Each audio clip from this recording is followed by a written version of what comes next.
What's up, guys? I should probably give you an update on the event that I was able to attend back the weekend of July 12th and 13th. On the 12th, I was able to attend the Pro Wrestling Hall of Fame show in Waterloo, Iowa. IPW, Impact Pro Wrestling, is just a local indie circuit here in Iowa. They got to wrestle my buddy James Jeffries. He got to team up with Perry Saturn. If you ever watched WCW or WWE back in the day, Perry Saturn, famous wrestler. My friend got to team up with him and win the tag team titles with him. I got to see Colt Cabana wrestle, and got to meet some legends, wrestling legends, and more current wrestlers from there. I also met up with some guys that I met last year for the Off the Rope show. I met up with Michael Rout, if you know him as Mr. Rout, if you watch the Off the Rope show. Dwayne Melch, who's Metal D, met up with him. I met up with Tasteless Tony T. I also met up with Mark Johnson, aka Marvelous Mark, and I got to hang out with them this weekend. It was pretty fun. Mr. Rout and Metal D have started their own channel called the After the Credits Show, where they review movies instead of wrestling. And I actually wrote their intro theme for them. I have it on my channel called the After the Credits Overture. So if you want to check that out, go right on hand. It's right in my channel. Just something original that I made in a little over 2 hours. And they're very appreciative of that. So yeah, if you want to go check that out. And also I'll have a description below for their channel as well. If you guys follow the Off the Rope show, then you know who these guys are. So I suggest that you go see them. But I got to hang out with them this weekend. And if it weren't for them, I wouldn't know as much about my iPhone as I do now. There are 3 or 4 things that I learned about it that I had no clue that were very helpful. So it's kind of an inside joke. But anyways, that weekend at the Dan Gable Pro National Wrestling Hall of Fame Museum, I got to meet up with some legends. There was an AWA reunion. If for those of you who watched AWA back in the day, there was, I'm trying to think, Blair the Axe Hennig, who is father to Mr. Perfect Kurt Hennig, and also Joe Hennig, or for those of you who are younger, don't know, Curtis Axel, current WWE superstar today. He was there. Danny Hodge was there. The Milkman.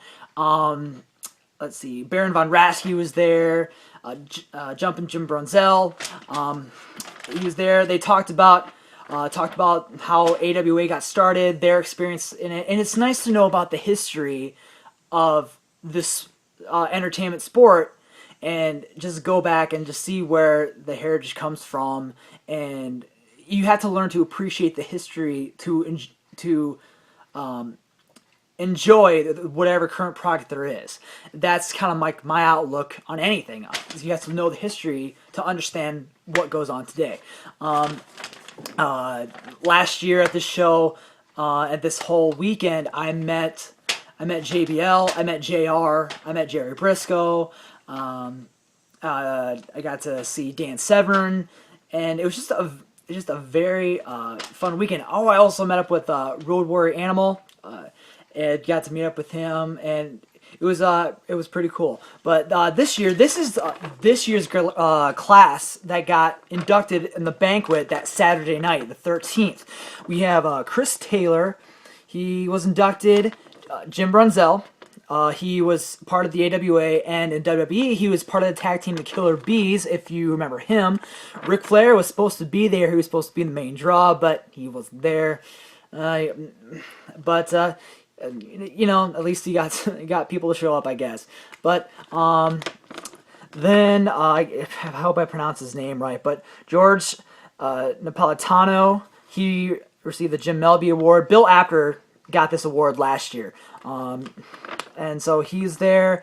Then the George Tragos Award, it went to Matt Hughes from UFC. He was a pretty cool guy. I mean, his induction speech was very, very short, but he was there. Seemed like a really cool guy to meet up with. Cowboy Bill Watts, he was supposed to be there, but for health complications, he couldn't make it. But the main highlight of my weekend was meeting Edge.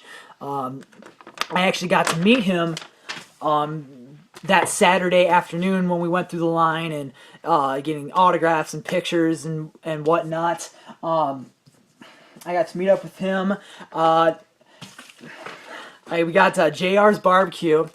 I got more of his and got that from last year. Bought some. I got a signed autograph from him, and then I also got a signed autograph from Jerry Briscoe. Him and Jack signed picture. I meet up with them. They're just really nice people, and I actually met Edge on my Facebook picture. I got a picture with Edge, and I actually got to tell him about my YouTube channel, telling him about how I make the sheet music. I have all these WWE themes that are on sheet music that I want to put together in a book, and I want to get the copyrights to him and get a hold of Jim Johnson. Of course, I asked him if he knows him, and of course he does. And I told him I played Edge's theme on piano and everything, and he thought that was really interesting. He thought it was pretty cool, and I asked him, how do I get into the business as a composer? And he said, well, I'm not really on the music aspect of the things. I just kind of tell whoever's going to do the theme, here's my gimmick, write it, do whatever. And he just basically said, try to get your stuff out there as much as possible, expose yourself wherever you can, and if you have to start out small in an indie promotion, then do it, because that's basically what a lot of wrestlers do. They start out small with small indie promotions, start out small, and then eventually they get bigger and bigger until they make it to the big time. And that's just, it's nice to hear it from someone who's actually in the business, even though that they're not, on the music side of it. So he just said, keep getting your stuff out there. And it was nice to hear from him. And Edge is really probably one of the most laid back, most down to earth WWE superstars I've ever met. He was very interactive with the fans. He didn't have a bad attitude, and it was so relaxed. I think it was a lot more relaxed than last year. I think when we all went to the bar both nights that I was there, he was able. It was nice that he even said that, even JR said at the banquet, that it's so relaxed. It's such a nice atmosphere that you can just go into a bar, just go eat and just relax. You can talk with people. Of course, you're going to have some fans that come up and ask you questions and stuff, but they weren't being bombarded by fans. They were able just to sit down and have a good time. And that's one of the things that made that weekend so special, is that it wasn't completely crazy. It was just kind of laid back, and they were just enjoying it.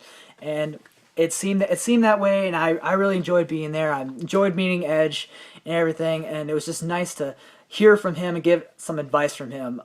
And I also asked him, how did he get introduced to Alter Bridge and get his theme song, his ending theme song. And he said that the lead singer was, it was like in between Creed and Alter Bridge, the band being performed, and it was after a Metallica concert, and they went, hung out after the Metallica concert was over, and Edge heard his voice and heard the song. He says, "Hey, this has got to be my theme. I want this." So eventually he got that, and so that's when the whole conversation started with getting introduced to wrestling themes, and I want to compose and stuff, and that's when the advice that he gave me. So it was really nice, and the banquet was really nice, and I actually got somewhat, I wouldn't say it was so much of a break, but at the banquet that night, at my table, there were two guys that I met up with that run an indie promotion more over on the eastern coast, that kind of travel around. Freedom Pro Wrestling. These two guys, Julian Bradley and Eric Delgado, told me about a show that they're going to be doing. It's going to have Kevin Nash there, Val Venus. I think Tommy Dreamer is supposed to be there. It's going to be in La Crosse, Wisconsin, in that area somewhere. I'm thinking about going to it, but I'm not sure, depending on, since I'm coaching football, this, camp's coming up and practice, and hopefully I can get enough time to travel throughout there on the weekend or so, because I like to see that. And I told them about my channel, and they asked me, so you can, if there's a gimmick for a wrestler, you can just create something for them. And I said, yeah, I would love to do that. And they said, we got to exchange information. So gave them my information, they gave me mine. I exchanged phone numbers, Facebook, anything like that. And so that could be my starting point for creating wrestling themes. If I want to create some themes, original themes for the wrestlers that they have in that promotion, maybe, I don't know. But yeah, so that's that. But I thought it was really special. I enjoyed it so much more than I did last year. And I got to expose myself a little bit more to the business, and to get more advice from people that are in the business. So it was really nice. And meeting Edge was the highlight of my weekend. So yeah, and I got to hang out with some cool people. I highly suggest for those of you who live close in the area or are willing to fly over there into Waterloo, Iowa, I suggested going to it. Next year, it's rumored that DDP is going to be there and get inducted. So I'm definitely going. Every year that happens, if I'm in the area, I'm definitely going. So that's just a few things about it, and I highly suggest that you go. But that's it. So I'm going to try to get back to making some videos. Hopefully today. I'm really tired, but did some DDP yoga, and I went for a run. And so I probably want to take a nap first. But anyways, I will see you guys later.